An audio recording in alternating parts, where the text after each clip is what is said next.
പിന്നത്തെ മനുഷ്യൻ അങ്ങനെയായി മാറി. അവനെ മേപ്പോട്ട് കൊണ്ടുപോകാനായിട്ട് ഇത്രയും ഒരു അമെന്റ്മെന്റ് ഇല്ലാതെ പറ്റില്ല. മനസ്സിലായോ? അമെന്റ്മെന്റ് ചെയ്തു നടക്കാം നിയമം. പക്ഷേ കുറെ കഴിഞ്ഞാൽ ഇത് മാറ്റിയെടുക്കും.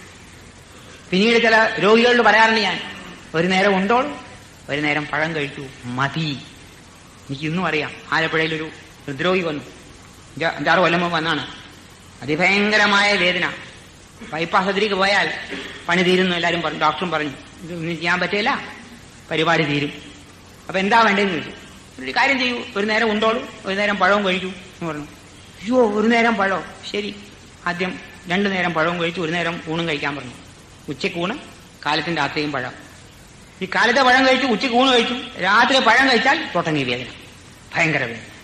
ഇങ്ങനെ ഒരു 2 മാസം കഴിഞ്ഞപ്പോൾ അങ്ങനെ ഒന്ന് പറഞ്ഞു, രാത്രി പഴം കഴിച്ചാൽ വിഷമമുണ്ട്. അതല്ലേ ഞാൻ പറഞ്ഞു വേണ്ടാന്ന്, നിർത്തൂ എന്ന് പറഞ്ഞു.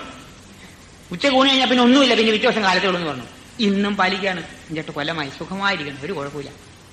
എറണാകുളത്ത് താമസിക്കുന്ന അങ്ങേര് ആ ഒറ്റ ഊണ്, കാലത്ത് ഒരു പഴം കഴിക്കും, രാത്രി ഒന്നും കഴിക്കില്ല. പിന്നെ ഉച്ചയ്ക്ക് ഊണ് കഴിഞ്ഞാൽ പിന്നെ പിറ്റേ ദിവസം കാലത്തേ ഉള്ളൂ. ആലോചന.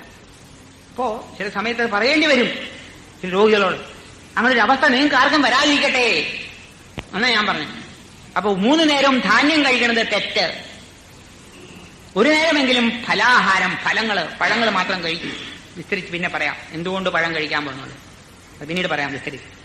അപ്പൊ അതായത് ഒരു നേരത്തെ ആഹാരം പഴം, 2 നേരം ധാന്യാഹാരം എന്നുള്ള രീതിയിലേക്ക് നമ്മൾ തിരിച്ചു വരണം. ഈ 3 നേരം ആഹാരം നമ്മൾ ധാന്യാഹാരം കഴിച്ചാൽ ശരീരത്തിന് താങ്ങാൻ വയ്യാത്ത ഭാരമാണ്. ഇത് രോഗാവസ്ഥയിലേക്ക് നമ്മൾ എത്തിക്കുകയുള്ളൂ. അതുകൊണ്ട് മെന്റ് ഇറ്റ് നൗ. പണ്ട് നമ്മൾ ആരും ബ്രേക്ക്ഫാസ്റ്റ് കഴിക്കുന്നില്ല. എന്റെ കുട്ടിക്കാലത്ത് എനിക്ക് ഇന്നും ഓർമ്മയുണ്ട്. എന്റെ കുടുംബത്തില് എന്റെ അമ്മ, മുത്തശ്ശിമാര്, അമ്മാവന്മാര്, അച്ഛന്മാര് ആരും തന്നെ 3 നേരം മറ്റു ഭക്ഷണമില്ല. ഒരു 11 കാലത്ത് എന്റെ ഒന്നുമില്ല അവിടെ വീട്ടില്, ഒരു സാധനമില്ല എനിക്ക് അവിടെ. ഞങ്ങൾ മാത്രം സ്കൂളിൽ പോകണേ ഞങ്ങൾക്ക് ഒത്തിരി കഞ്ഞി തരും, ഉച്ചയ്ക്ക് ഊണ് തരും, വൈകുന്നേരം വന്നാൽ പകലൂണ്, അത് കഴിഞ്ഞു, രാത്രി ഒന്നുമില്ല. ഈ അമ്മമാരൊക്കെ കാലത്ത് ഒന്നും കഴിക്കില്ല. 2 ഭക്ഷണം മതി എന്നുള്ളത് നിയമമായിരുന്നു, എല്ലാവരും പാലിച്ചിരുന്നു. അതുകൊണ്ട് നമ്മുടെ ആരോഗ്യം നിലനിർത്തിയിരുന്നു എന്നുള്ളത് സത്യമാണ്. ഇന്നെല്ലാം മാറി, ഒരുപാട് വ്യതിയാനം വന്നു നമ്മുടെ ജീവിതത്തിൽ. ഇന്ന് 3 നേരം പോരാ, ഇനിയും വേണം ഭക്ഷണം എന്നാ പറഞ്ഞത്. 24 മണിക്കൂർ കോഫി ഷോപ്പ്, 24 മണിക്കൂർ ടീ ഷോപ്പ്, 24 ഹവേഴ്സും കാപ്പ് കുടിക്കാന്ന്, 24 ഹവേഴ്സും ടീയും കഴിക്കാം. ഉണ്ട്, എറണാകുളത്തുണ്ട്, ഇവിടെ ഉണ്ടോ, കൊല്ലത്തുണ്ടോ? ഇല്ലെങ്കിൽ മോശമാണ്. 24 ഹവേഴ്സ് കോഫി ഷോപ്പ് വേണം, 24 ഹവേഴ്സ് ടീ ഷോപ്പ് വേണം. എന്നാലേ പുരോഗമനം എത്തത്തുള്ളൂ. അതായത് നട്ടുച്ചയ്ക്കും രാത്രി അർദ്ധരാത്രിക്കും 4 മണിക്ക് എനിക്ക് കാലത്ത് എനിക്കും പോയി കാപ്പ് കുടിക്കണം, ചായ കുടിക്കണം, വേണ്ടേ? നോക്കൂ എവിടെയാ നമ്മൾ പോണേ. ഇത് കൂടാതെ ഫാസ്റ്റ് ഫുഡ് നടു റോഡിലൊക്കെ, അവിടെ ഇവിടെ ഫാസ്റ്റ് ഫുഡാണ്. ഇവിടെ വന്ന് ഉടനെ ഫാസ്റ്റ് ആയിട്ട് കഴിക്കാം, ഫാസ്റ്റ് ആയിട്ട് അങ്ങോട്ട് പോവുകയും ചെയ്യാം. പരലോകത്ത് പോകാൻ ഫാസ്റ്റ് ഫുഡ് ഏറ്റവും നല്ലതാ. അമേരിക്കയിലൊക്കെ നിർത്താൻ പോകേണ്ടവര് ഫൗണ്ട് ഔട്ട് വെരി ബാഡ്. ഇവിടെ തുടങ്ങിയിരിക്കണുള്ളൂ, നിർത്താത്തൊരു ബുദ്ധിമുട്ട്, സമയം പിടിക്കും. ഫാസ്റ്റ് ഫുഡ് കഴിച്ചാൽ രോഗം വരുന്നവർക്ക് മനസ്സിലായിട്ട് അവർ നിർത്താൻ പോകണം. ഇവിടെ തുടങ്ങിയിരിക്കണുള്ളൂ, പുതിയ പരിഷ്കാരം വേണ്ടേ? ആധുനികീകരണം അല്ലേ, എല്ലാം ആധുനികമാണ്. നമ്മൾ അമേരിക്ക തോപ്പിക്കാൻ പാടില്ലല്ലോ. അമേരിക്കയിലുണ്ടെങ്കിൽ അവിടെ ഇപ്പൊ കൊണ്ടുവരുന്നത് ഇത് തന്നെ. അപ്പൊ അതുകൊണ്ട് ഭക്ഷണത്തിന്റെ കാര്യത്തിൽ നമ്മൾ ശ്രദ്ധിക്കണം. 2 തവണ ഭക്ഷണം ഒതുക്കിയിടൂ. ഒരു തവണത്തെ ആഹാരം ഫ്രൂട്ട്സ് ആക്കി മാറ്റൂ. ആ ഫ്രൂട്ട്സിന് വലിയ വിഷമമില്ല, അതുകൊണ്ട് ശരീരത്തിന് ഭാരം കുറവാണ്. അതുകൊണ്ടാണ് ഫ്രൂട്ട്സ് പറഞ്ഞത്. അത് പിന്നീട് അതിനെപ്പറ്റി ഞാൻ വിസ്തരിച്ച് പറയാം. എന്തുകൊണ്ട് ഫ്രൂട്ട്സ് കഴിച്ചാൽ ദഹനം വേഗം നടക്കുന്നത് വിസ്തരിച്ച് പറയാം. അപ്പോ ഇനി എങ്ങനെയാ ഭക്ഷണം കഴിക്കേണ്ടതെന്ന്, ഇതും വലിയ ചോദ്യമാണ്. ഭക്ഷണം കഴിക്കാൻ ഞങ്ങൾക്ക് എല്ലാവർക്കും അറിയാൻ പാടില്ലേ? മറന്നുപോയി, ഭക്ഷണം കഴിക്കാൻ മറന്നു നമ്മളെല്ലാവരും. എപ്പോഴും ഭക്ഷണം കഴിക്കാൻ നമുക്ക് സമയമില്ല. ഇന്ന് എല്ലാത്തിനും സമയമുണ്ട്. ടിവിയുടെ മുമ്പിൽ 24 മണിക്കൂർ ഇരിക്കും. സ്റ്റാർ ടിവിയും വന്നു, ഏഷ്യാനെറ്റും വന്നു, DD1, DD2, DD3, DD4 ഇല്ലേ, ഇതുമുണ്ട്. ഇതെല്ലാം കാണണ്ടേ ഒരു ദിവസം? എന്തിനാ ഊണ് സമയമില്ല. അപ്പൊ ടിവിയുടെ മുമ്പിൽ ഇങ്ങനെ ഇരിക്കുക, ഉണ്ണാൻ പോലും സമയമില്ലാതെ നമ്മൾ കഴിക്കണേ. ഊണ് കഴിക്കുന്നത് ശ്രദ്ധയോടുകൂടി കഴിക്കണം. പരിപാവനമായ ഒരു കർമ്മമാണിത്, പരിശുദ്ധമായ ഒരു കർമ്മമാണിത്. അഗ്നിഹോത്രം എന്നുള്ള യാഗമാണെന്ന് മനസ്സിലാക്കണം. സാമവേദത്തില് ഭക്ഷണത്തെ പറ്റി പറയുന്നുണ്ട്. ഭക്ഷണം കഴിക്കുന്നത് അഗ്നിഹോത്രം എന്നുള്ള യാഗമായിട്ട് കരുതട്ടെ. പരിശുദ്ധമായ ഭക്ഷണം കഴിക്കാൻ പോകും, ശ്രദ്ധയോടുകൂടി ചെയ്യേണ്ടതായിട്ടൊരു യാഗമാണിത്. ഏത്? ഭക്ഷണം കഴിക്കല്. അല്ല ചുമ്മാ വാരി തിന്നല്ല, ചുമ്മാ വാരി തിന്നുന്നത് ആഹാരമല്ല. അത് കൊതി ആർത്തിയാണ്. പന്നികളുടെ മാരി കിട്ടിയ അവിടെ ചിഹ്നം അങ്ങോട്ട് ചാടി വീണ് തിന്നാം. ചെന്നായ്ക്കളെ മാരി. ചെന്നായ്ക്കളാണോ നമ്മള്? മനുഷ്യരല്ലേ? മനുഷ്യത്വം കാണിക്കണം. ഭക്ഷണം കഴിക്കുമ്പോൾ നല്ല അന്തരീക്ഷം ഉണ്ടാക്കാം. കയ്യും കാലും മുഖവും കഴുകണമെന്ന് പണ്ട് പറഞ്ഞിരുന്നു ഭക്ഷണം കഴിക്കുമ്പോൾ. ഇപ്പൊ ആരും ചെയ്യാറില്ല. ഇപ്പൊ ഷൂസും പാപ്പാസും ഇട്ടുകൊണ്ടാണ് ഓടിച്ചെന്ന് ഭക്ഷണം കഴിക്കുന്നത്. ഡൈനിങ് ടേബിൾ അല്ലേ, ഡൈനിങ് ടേബിൾ. അപ്പൊ കാല് റോഡിലല്ലേ, മറ്റേ ഇരുന്നിരിക്കുമ്പോ കാല് മുമ്പിൽ വരും. ഇപ്പൊ കാല് കഴുകേണ്ട ആവശ്യമില്ലല്ലോ. കയ്യും കഴുകേണ്ട, കത്തിയും മുള്ളും ഉണ്ടല്ലോ, അപ്പൊ കയ്യും കഴുകണ്ട. ഒക്കെ മാറി. ശരിക്കും ഭക്ഷണത്തിന് കഴിക്കുമ്പോൾ കൈകൊണ്ട് ഭക്ഷണം തൊടണം. അറിയാമോ നിങ്ങൾക്ക്? ഈ ഭക്ഷണം നിങ്ങളുടെ ശരീരത്തിന്റെ ഭാഗമായി മാറുകയാണ്. കത്തിയും മുള്ളും അല്ല ഉപയോഗിക്കേണ്ടത്, അത് അവർ തുടങ്ങി. ശരിക്ക് കൈ വൃത്തിയായി കഴുകിയിട്ട് വന്ന് നമ്മൾ ഇരിക്കണം. ചമ്പ്രം പറഞ്ഞ് ഇരുന്നേ ഊണ് കഴിക്കാൻ പാടുള്ളൂ. അറിയാമോ വല്ലവർക്കിത്? ഇന്ന് കാല് തൂക്കിയിട്ടാ ഊണ് കഴിക്കുക എല്ലാവരും. ഡൈനിങ് ടേബിൾ ചായ കൊണ്ടെന്നാണ്. ആ കസേരയിൽ ഇരുന്നിട്ട് കാല് തൂക്കിയിട്ട് ഊണ് കഴിക്കും. ഇങ്ങനെ തൂക്കിട്ടിരുന്ന കാല് ഊണിക്കുന്ന ആൾക്കാർക്ക് വെരിക്കോസ് വെയിൻസ് വരും.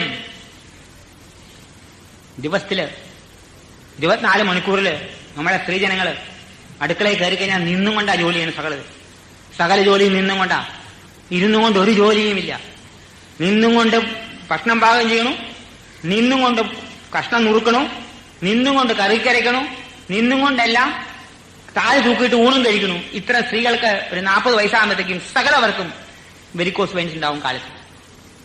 പണ്ട് കാലത്ത് നമ്മുടെ ജീവിതം വളരെ ശാസ്ത്രീയമായിരുന്നു.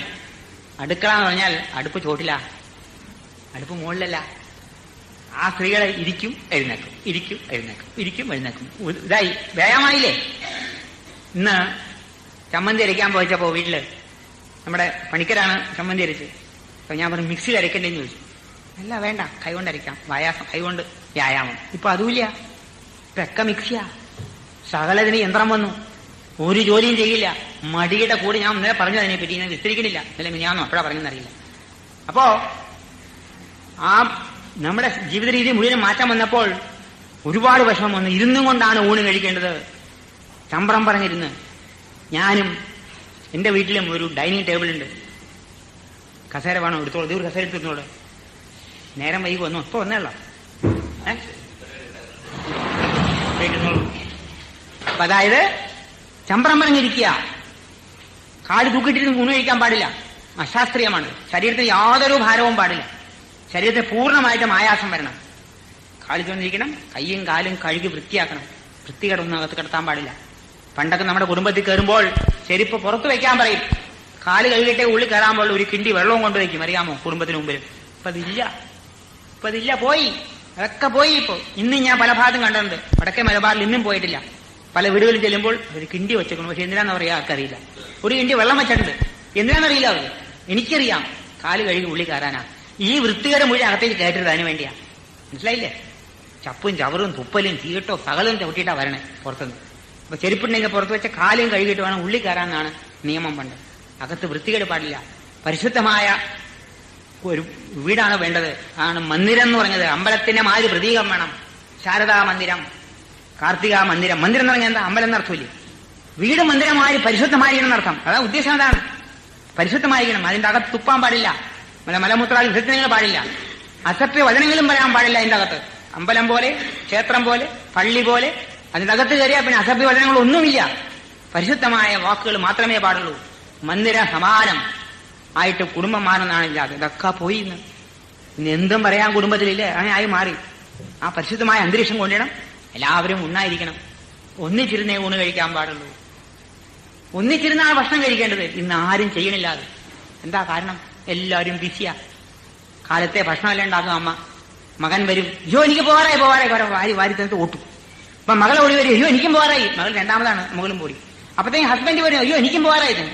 ഒട്ടുക്കം ശ്രീമതി മാത്രം ബാക്കിയായി. അവരും വലുതും വലിച്ചു വാരി തിന്നിട്ട് അവർ ഓടും. അവരും ഓഫീസിലേക്ക് ഓടും. എല്ലാവരും ഓഫീസ്, വീട് കാലിയാ, വീട്ടുകാരും ഉണ്ടാവില്ല.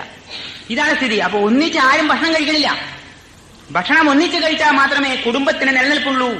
ഇത് മനസ്സിലാക്കണം. നമ്മുടെ കുടുംബജീവിതം ലോകത്തിന് മുഴുവനും ഉദാഹരണമായിട്ട് മാറണം, മാതൃകയായിട്ട് മാറണം. അമേരിക്കയിലെ ക്ലിന്റൺ കിടന്ന് കരയണു.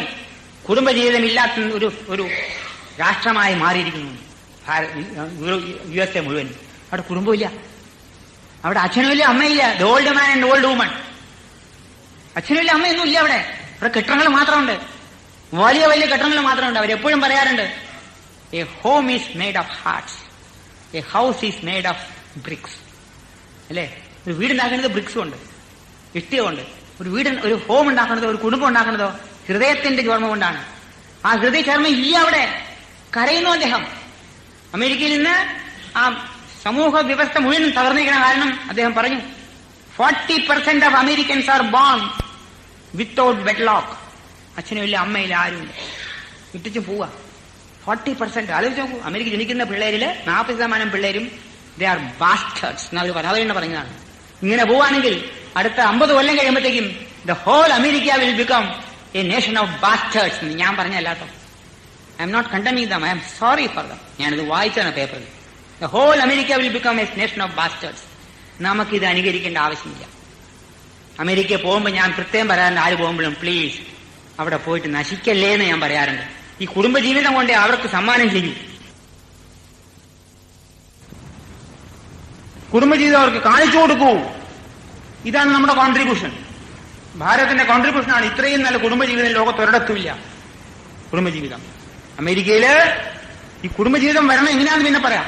ആ കുടുംബജീവിതത്തിന്റെ പ്രത്യേകത എന്താ വെച്ചാൽ ഇവിടെ എത്ര പ്രായം ദരിദ്രവാസിയായാലും ശരി, അയാളുടെ അച്ഛനും അമ്മയ്ക്കും ആ വയസ്സായി കഴിഞ്ഞാൽ അച്ഛനും അമ്മയ്ക്കും മുഴുവനും സേവ ചെയ്തിട്ടേ അവര് പോലും ഭക്ഷണം കഴിക്കുള്ളൂ. അച്ഛനും അമ്മയും അവസാന നിമിഷം വരെ അവരെ നോക്കണം എന്നുള്ളതാണ് ആദ്യം പഠിച്ചേക്കുന്നത്. അവിടെ അങ്ങനെയല്ല, നേരെ മറിച്ച അച്ഛനും അമ്മയും നോക്കേണ്ട ആവശ്യമില്ല. 21 വയസ്സായാൽ മകൻ പറയും, ഹലോ പോ.